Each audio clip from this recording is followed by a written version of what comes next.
విద్యా వ్యవస్థలో జరుగుతున్నటువంటి లోపాలన్నిటి మనం చూస్తూ ఉన్నాం. నీట్ ప్రశ్నపత్రం లీక్ అయ్యి ఇప్పటి వరకు కూడా మరి మంత్రిగా ఉన్నటువంటి విద్యాశాఖ మంత్రిగా ఉన్నటువంటి కేంద్ర విద్యాశాఖ మంత్రి ఇప్పటివరకు రాజీనామా చేయకుండా తప్పించుకుంటూ తిరుగుతున్నాడు. నీటు విద్యార్థుల జీవితాలతో చెలగాట మారుతూ ఒకవైపు వైద్య విద్యను నిర్వీర్యం చేస్తూ ఉంటే భారతీయ జనతా పార్టీ దేశవ్యాప్తంగా యూజీసీ యూనివర్సిటీ గ్రాంట్ కమిషన్ ఏదైతే ఉందో యూజీసీ దాని అండర్లో ఉన్నటువంటి AICTE all India council for technical education ఇవి రెండు కూడా మరి దేశవ్యాప్తంగా ఉన్నటువంటి సాంకేతిక విద్య టెక్నికల్ ఎడ్యుకేషన్ వీటన్నిటిని కూడా ఇంజనీరింగ్ విద్యనంతా కూడా మరి పర్యవేక్షిస్తుంటాయి. మరి ఈ 12 ఏళ్ళ బీజేపీ పాలనలో మొత్తంగా ఇంజనీరింగ్ విద్యను మొత్తం భ్రష్టు పట్టిస్తున్నటువంటి పరిస్థితి ఉంది. దానికి ఈ తెలంగాణలో ఉన్నటువంటి మరి ఇంజనీరింగ్ కళాశాలల్లో నరసింహారెడ్డి కళాశాల మరి 2003లో వాళ్ళు సొసైటీ గిఫ్ట్ ఇచ్చినామని భూములు గిఫ్ట్ ఇచ్చినామని చెప్తా ఉన్నారు. అదేవిధంగా వాళ్ళు ఏదైతే డాక్యుమెంట్ను షో చేస్తూ ఉన్నారో ఆ డాక్యుమెంట్లో చూపించినటువంటి ఏ ఒక్క సర్వే నెంబర్ కూడా భూములు కూడా సొసైటీ పేరు మీద లేవనేది రీసెంట్లీ ఏఐసిటికి ఢిల్లీలో జరిగినటువంటి ఎస్సీ మీటింగ్లో హాజరు కావడం జరిగింది. ఆ కళాశాల యాజమాన్యం కూడా హాజరు కావడం జరిగింది. వాళ్ళు ఏం చెప్తారంటే టెక్నికల్గా తెలంగాణలో రెవెన్యూ రికార్డులన్నీ కూడా ఇక్కడ తప్పుడు తడకగా ఉంది, ఇక్కడ అప్డేట్ కాలేదనేటువంటి ఒక తప్పుడు సమాచారాన్ని ఏఐసిటికి ఇస్తున్నారు. వెంటనే నేను సమాధానం చెప్తూ తెలంగాణలో ఈ తెలంగాణ రాష్ట్రం 2014లో ఏర్పడ్డ తర్వాత అప్పుడున్నటువంటి పాలకులు మరి ధరణి అనేటువంటి ఒక పోర్టల్ తీసుకొచ్చిళ్ళు. ధరణిలో 2020లోనే భూములన్నీ కూడా ఆన్లైన్ చేస్తున్నామని చెప్పి భూములన్నీ కూడా ఆన్లైన్ చేయడం జరిగింది. మరి అప్పుడు 20లో అప్డేట్ కాకుండా ఉన్నటువంటి భూములు కాంగ్రెస్ ప్రజాప్రభుత్వం అంటే మా ప్రభుత్వం ఏర్పడ్డ తర్వాత రేవంత్ అన్న గారి సారథ్యంలో భూభారత్ తీసుకొచ్చి మళ్ళీ మొత్తం కూడా ఇంకా పెండింగ్లో ఉన్న వాటి అన్నింటిని కూడా ఆన్లైన్లో చేయడం జరిగింది. మరి ఇప్పటి వరకు కూడా అవి వ్యవసాయ భూములుగానే జక్కుల ఎడ్యుకేషనల్ సొసైటీ ఏదైతే ఉందో వాళ్ళు రెవెన్యూ ఆర్టీఓ నుంచి ల్యాండ్ కన్వర్షన్ తీసుకున్నట్టుగా చూపిస్తూ ఉన్నారు. ఇక్కడ చూడండి మీరు 2007లో వాళ్ళు ల్యాండ్ కన్వర్షన్ తీసుకున్నట్టుగా చూపిస్తూ ఉన్నారు. మరి ఈ ల్యాండ్లో మొత్తం కూడా ఈ ఆర్టీఓ వచ్చిన దాంట్లో 580 సర్వే నెంబర్లో 7 ఎకరాల 5 గుంటలు ఉన్నట్టుగా, మిగతా 579లో 2 ఎకరాల 5 గుంటలు ఉన్నట్టుగా ఈ 4 సర్వే నెంబర్లు చూపిస్తూ మొత్తం 10 ఎకరాల ఎక్స్టెంట్ను ఈ కళాశాలకు జక్కుల ఎడ్యుకేషన్ సొసైటీ పేరు మీదకి ఇచ్చినామని చెప్తా ఉన్నారు. మరి నేను నాటి ధరణి నేటి భూభారతిని కూడా పరిశీలించి మొత్తం కూడా తీయడం జరిగింది. మీరు చూసినట్టయితే ఇక్కడ land survey number by number రావడం జరిగింది. 580 సర్వే నెంబర్ వై 580/1 రావడం జరిగింది. నరసింహారెడ్డి ఇంజనీరింగ్ కళాశాల ఏదైతే క్లెయిమ్ చేసుకుంటుందో ఆ కళాశాల భూమి 580/1 రావడం జరిగింది. దీని అంతా చెప్పే ముందు మీకు ఒక విషయం చెప్పాలి. ఏ కళాశాల పెట్టినా కూడా ఏ సంస్థ పెట్టినా కూడా టెక్నికల్ ఎడ్యుకేషన్ గైడ్లైన్స్ ప్రకారం యూజీసీ గైడ్లైన్స్ ప్రకారం ఖచ్చితంగా అది ట్రస్ట్ పేరు మీద సొసైటీ పేరు మీద ఆ ల్యాండ్ను ఉండాలి. ఉన్నప్పుడు మాత్రమే ఆ కళాశాలకు అనుమతులు ఏఐసిటి కానీ యూజీసీ కానీ ఇస్తుంది. అట్లా లేకుండా ఉన్నట్టయితే ఏ యూనివర్సిటీ పరిధిలో కూడా అఫిలియేషన్ ఇవ్వడానికి వీలు లేదు అని ఇది ఏఐసిటి గైడ్లైన్స్లో ఉంది. స్టేట్ యూనివర్సిటీ గైడ్లైన్స్లో కూడా అదే విధంగా ఉంది. మరి దీనికి భిన్నంగా ఈరోజు నరసింహారెడ్డి కళాశాలలో మొత్తం కూడా 580/1 సర్వే నెంబర్లో 3 ఎకరాల 22 గుంటలు అంటే 580 సర్వే నెంబర్ వై 580/1 వచ్చిందంటే ఆ ల్యాండ్ ట్రాన్సాక్షన్ జరిగినట్టుగా అది ఎవరి పేరు మీద ఉందంటే జక్కుల త్రిశూల్ రెడ్డి పేరు మీద ఉంది. ఆ ల్యాండ్ ఏమని చూపిస్తుందంటే అగ్రికల్చర్ ల్యాండ్ అని చూపిస్తూ ఉంది. అగ్రికల్చర్ ల్యాండ్ ఎట్లా ఉంటుంది? ఒక కళాశాల నిర్మాణం అయిన తర్వాత అక్కడ బిల్డింగ్లు నిర్మాణాలు జరిగిన తర్వాత అది వ్యవసాయేతర భూమిగా మారిన తర్వాత కూడా 2006లో కాలేజ్ పెడితే 2026లో అంటే 20 సంవత్సరాల తర్వాత కూడా ఆ కళాశాల వ్యవసాయ భూమిగా చూపెడతా ఉంది. అంటే మాకు చాలా అనుమానాలు ఉన్నాయి దీని వెనుక ఏం జరుగుతూ ఉంది. ఇంకా ప్రభుత్వం పేద రైతులకు ఇచ్చేటువంటి వాటిని కూడా ఏమన్నా కాజేసిందా వీళ్ళు అనేది కూడా మేము ఆర్టీఐ చేయడం జరిగింది. దాని సమాచారం కూడా పూర్తి సమాచారం త్వరలో రాబోతూ ఉంది. 580/2 చూసుకున్నట్టయితే 3 ఎకరాల 23 గుంటలు బై 1లో 3 ఎకరాలు 22 గుంటలు, బై 2లో 3 ఎకరాల 23 గుంటలు, అంటే 7 ఎకరాల 5 గుంటలు. ఇక్కడ చాలా క్లారిటీ కనిపిస్తూ ఉంది. ఇట్లా వీళ్ళు భూములన్నీ రికార్డులన్నీ ఒక రిజిస్ట్రేషన్ ఫ్యాబ్రికేట్ డాక్యుమెంట్ను తయారు చేసుకొని ఆ ఫ్యాబ్రికేట్ డాక్యుమెంట్ ఆధారంగా ఇలా కళాశాలను నిర్మించుకున్నారు. ఇది వ్యాపారం కోసం చేస్తూ ఉన్నారు. ఇలా విద్యను మొత్తంగా ఇంజనీరింగ్ విద్యను వ్యాపారం చేసిళ్ళు విద్యార్థుల జీవితాలతో చెలగాట మాడుతూ ఉన్నారు. మేము ఎందుకు మాట్లాడుతున్నామంటే బాధిత గల విద్యార్థి నాయకులుగా కాంగ్రెస్ పార్టీ నాయకులనే మేము అడగదలుచుకున్నాం. ఎందుకంటే వీళ్ళు మొత్తం కూడా వ్యవస్థల్ని మేనేజ్ చేసేసి వీళ్ళు ఇష్టారీతిగా అనుమతులు తెచ్చుకొని కళాశాలను వ్యాపారం కోణంలో నడిపితే రేపు భవిష్యత్తులో మరి వీళ్ళ మధ్యన వివాదాలు తలెత్తి ఈ భూముల పంపకాలలో అమ్మకాలు కొనుగోలు జరిగి వివాదాలు తలెత్తితే వ్యక్తిగత పేర్ల మీద ఉన్నటువంటి భూములు అమ్ముకొని పోతే రేపు ఆ కళాశాలలో చదువుతున్నటువంటి విద్యార్థుల భవిష్యత్తు ఏం కావాలి, ఆ కళాశాలలో చదువుతున్నటువంటి విద్యార్థుల భవిష్యత్తు ఏం కావాలనేది ఇలా కళాశాల యాజమాన్యం సమాధానం చెప్పాల్సిన అవసరం ఉంది.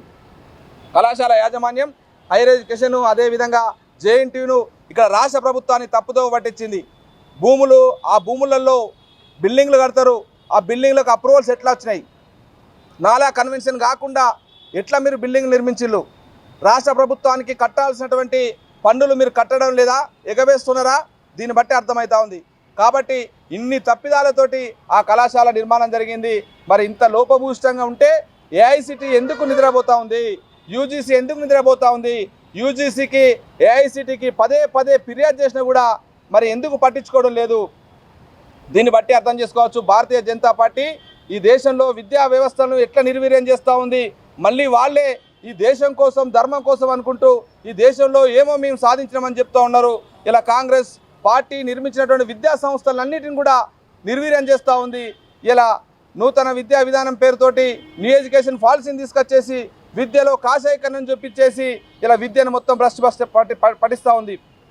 మరోవైపు రాష్ట్ర ప్రభుత్వం చాలా పటిష్టాత్మకంగా రేవంత్ రెడ్డి గారు గత సంవత్సరం కూడా ఈ ఇంజనీరింగ్ విద్య పైన సమీక్ష చేసి ఇష్టారీతిగా వివిధ కోర్సులను మూసివేస్తూ ఓన్లీ సిఎస్సి ఐటీ మాత్రమే పెంచుకుంటూ పోతే మరి మిగతా సివిల్ త్రిబుల్ ఈ అదేవిధంగా మెకానికల్ కోర్సులు ఎవరు చదువుతారు, భవిష్యత్తుకు వాళ్ళు కూడా అవసరం ఉంటుంది కదా అని సమీక్షించి రేవంత్ రెడ్డి అన్నగారు మరి అదేవిధంగా సమీక్ష నిర్వహించి అట్లా చేయడానికి వీల్లేదు, మీరు ఇష్టారీతిగా పెంచుకుంటూ పోవడానికి వీల్లేదని వాటన్నిటిని బ్యాలెన్స్ చేసుకోవాలి అన్ని కోర్సులని మరి గత సంవత్సరమే ఇంజనీరింగ్ కళాశాలలకు వార్నింగ్ ఇవ్వడం జరిగింది. అయినప్పటికీ కూడా కొద్దిమంది అధికారులు ఇలా ముఖ్యంగా నేను పేరు చెప్పదలుచుకున్నాను, మొన్ననే పదవి అనేది తీసేయడం జరిగింది. అనేక ఫిర్యాదులు కూడా ఆయన పైన కూడా నేను చేయడం జరిగింది. జేఎన్టీయూ రిజిస్ట్రార్ వెంకటేశ్వరరావు తనకి ఎన్నిసార్లు ఫిర్యాదు చేసినా కూడా పట్టించుకోకుండా ఇలా మళ్ళీ ఆ కాలేజీకి ఎన్ఓసి ఇస్తూ ఆ కళాశాలను ఇలా అనుమతులు ఇచ్చి ఇలా కౌన్సిలింగ్లో పెట్టడానికి కోసం పెట్టడం జరిగింది. అందుకనే ఇలా కౌన్సిల్ చైర్మన్ గారిని అదేవిధంగా జేఎన్టీయూ రిజిస్ట్రార్ కొత్తగా నియమించబడ్డటువంటి మేడంని కూడా కలవబోతూ ఉన్నాం. ఆ కళాశాలను నరసింహారెడ్డి కళాశాలను అదేవిధంగా మల్లారెడ్డి ఏదైతే ఇన్స్టిట్యూషన్స్ ఉన్నాయో వాటికి సంబంధించినవి కూడా ఇలా కళాశాలన్నిటిని కూడా మొత్తంగా ఇలా కౌన్సిలింగ్లో పెట్టకుండా అట్లాంటి లోపభూయిష్ట విధానాలతోటి ఇలా ఒక తప్పుడు ఫ్యాబ్రికేట్ డాక్యుమెంట్ తోటి అనుమతులు పొందినటువంటి కళాశాలలో గుర్తింపులు రద్దు చేస్తూ ఆ కళాశాలల్ని కౌన్సిలింగ్ నుంచి తీసేయాలని కూడా ఇలా డిమాండ్ తోటి మేము ఇలా చైర్మన్ గారిని కలవడం జరిగింది.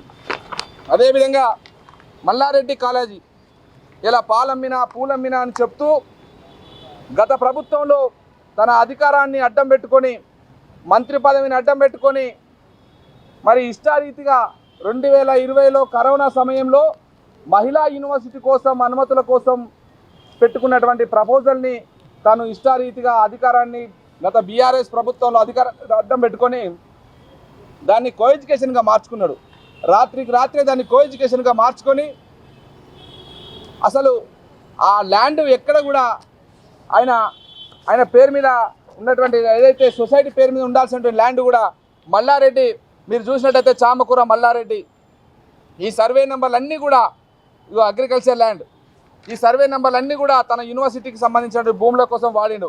చామకూర మల్లారెడ్డి 23 గుంటలు అగ్రికల్చర్ ల్యాండ్ మొత్తం కూడా అసలు యూనివర్సిటీ దగ్గర తీసుకున్నటువంటి అప్రూవ్డ్ లొకేషన్లో కళాశాలను నిర్వహించకుండా ఆపరేటింగ్ లొకేషన్ ఇంకో చోట పెట్టడం జరిగింది.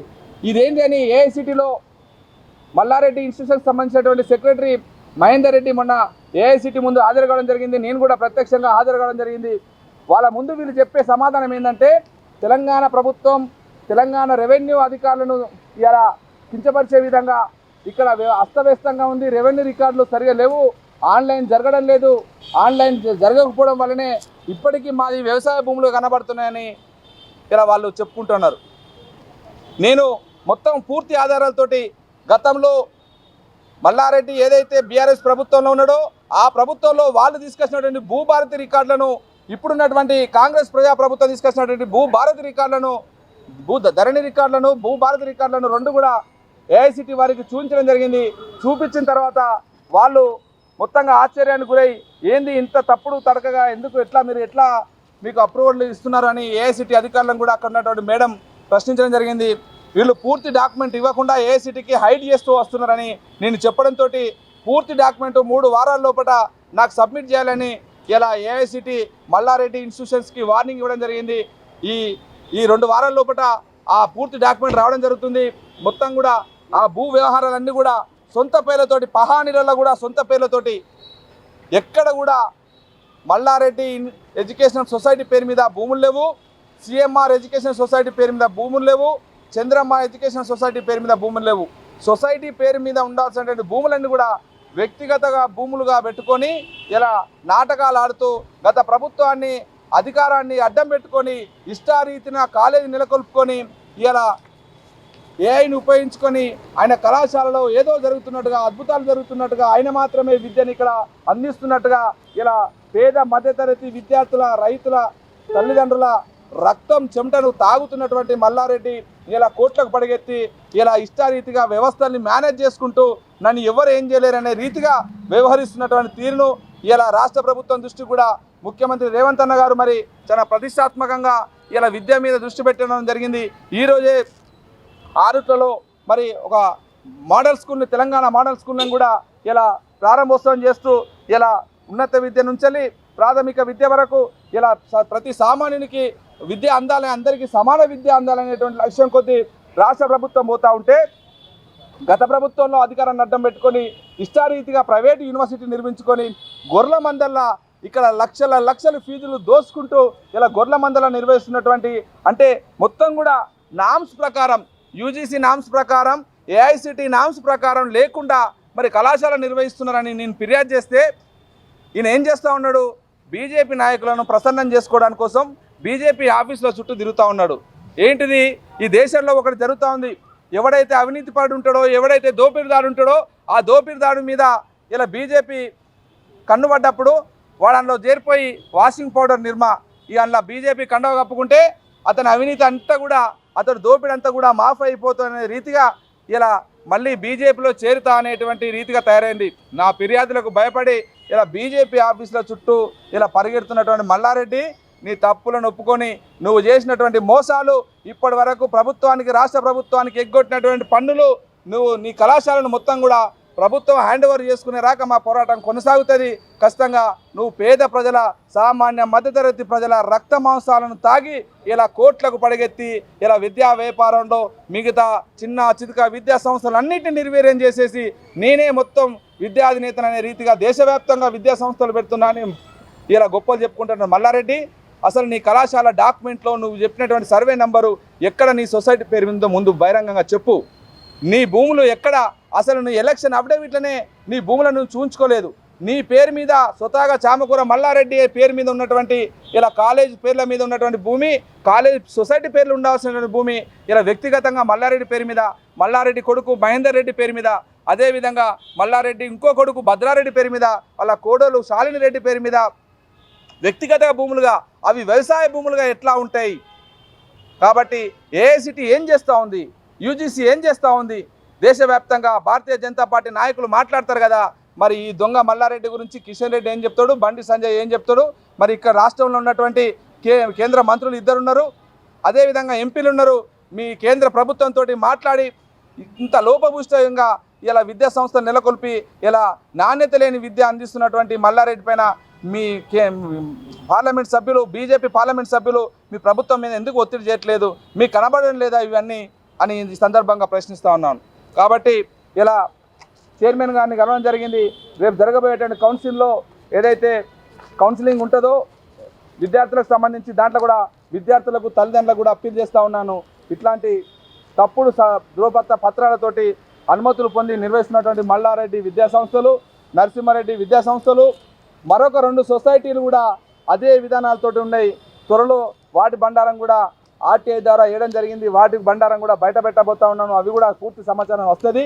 మల్లారెడ్డికి సంబంధించినటువంటి మొత్తం పెద్ద ఎత్తున జరిగినటువంటి ఫ్రాడ్ ఏదైతే ఉందో ఆ ఫ్రాడ్ త్వరలోనే మేము కోర్టుకి ఇడ్చబోతా ఉన్నాము. ఆ కోర్టులో మీకు త్వరలోనే మీరు వార్త చూడబోతారు. ఇంకొక వారం లోపల మనకు సమాచారం రాగానే దాన్ని కోర్టులో మీరు చూడబోతారు. ఏం జరుగుతుంది, ఆయన చేసిన అవినీతి ఏంది, అధికారాన్ని అడ్డం పెట్టుకొని ఏ రకంగా బీఆర్ఎస్ పార్టీ నాటకాలు ఆడింది, ఈయన అవినీతి ఇట్లా ఉంటే ఇంకెంతమంది ఇట్లా అవినీతి పనులు తిమింగలాలు ఉన్నాయనేది మొత్తం కూడా బయట పెట్టబోతా ఉన్నాం. కాబట్టి ఎట్టి పరిస్థితుల్లో ఉపేక్షించలేదు. ఇట్లాంటి అవినీతి పనులను బండారం బయట పెట్టాలనే ఉద్దేశం కొద్దీ ఈరోజు కౌన్సిల్ చైర్మన్ గారిని, రిజిస్టర్ గారిని కలవడం జరుగుతూ ఉంది. త్వరలోనే కోర్టును ఆశ్రయిస్తూ ఉన్నాం. మరి ఈ పూర్తి డాక్యుమెంట్ అంతా కూడా మేము ఇప్పటికే హైయర్ ఎడ్యుకేషన్ కౌన్సిల్ చైర్మన్ గారికి, గత జేఎన్టీయూ రిజిస్టర్ వెంకటేశ్వరరావు గారికి, అదేవిధంగా కమిషనర్ గారికి, టెక్నికల్ ఎడ్యుకేషన్ కమిషనర్ గారికి, దేవసేన గారికి కూడా ఇవ్వడం జరిగింది. ఇప్పటి వరకు అధికారులు కూడా ఎందుకు ఇలా మల్లారెడ్డికి ఒత్తాసు పలుకుతున్నారో ఇలా అర్థం కావట్లేదు. అందుకనే ఈ సమాచారాన్ని అంతా కూడా ఇలా ముఖ్యమంత్రి గారికి నేనే స్వయంగా కలిసి మొత్తంగా ఆయన అవినీతి బండారాన్ని అంతా కూడా ముఖ్యమంత్రి గారికి, విద్యాశాఖ మంత్రిగా ఉన్నారు కాబట్టి నేనే స్వయంగా ముఖ్యమంత్రి గారికి కలిసి, రేవంత్ అన్న గారికి కలిసి ఈ డాక్యుమెంట్ అంతా కూడా ఇచ్చి అతని పైన చర్యలు తీసుకునే విధంగా రాష్ట్ర ప్రభుత్వానికి మేము సూచిస్తామని చెప్తూ, ఈ సందర్భంగా మిత్రులారా, విద్యార్థి మిత్రులారా, ఆలోచించి ఇలా అడ్మిషన్ పొందండి. ఇట్లాంటి లోపభూయిష్ట విధానాలతోటి రేపు బోర్డు తింపేస్తే విద్యార్థుల భవిష్యత్తు ఏం కావాలి?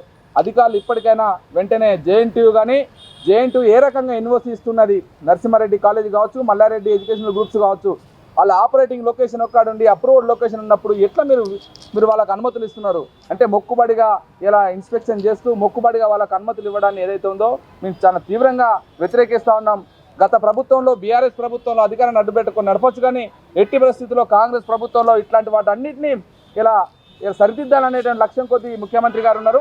ఆ ముఖ్యమంత్రి గారికి, రేవంత్ అన్న గారికి స్వయంగా మేమే కలిసి ఈ మొత్తం డాక్యుమెంట్ అంతా కూడా ముఖ్యమంత్రి గారికి సమర్పిస్తాం. అప్పుడు తెలుస్తుంది అధికారుల సంగతి, ఎందుకు మీరు ఇంత అలసత్వంతో ఉన్నారో మొత్తం కూడా మీ బండారం అంతా కూడా బయట పెడతామని చెప్తూ, ఇప్పటికైనా అధికారులు వెంటనే స్పందించి ఆ కళాశాల యాజమాన్యాల మీద నరసింహారెడ్డి, మల్లారెడ్డి అండ్ గ్రూప్స్ ఇంకా మరో 2 సొసైటీలు కూడా త్వరలో రాబోతున్నాయి. వాటిని కూడా మొత్తం కూడా వాటన్నిటిపైన చర్యలు తీసుకోవాలని సందర్భంగా డిమాండ్ చేస్తూ ఉన్నాం.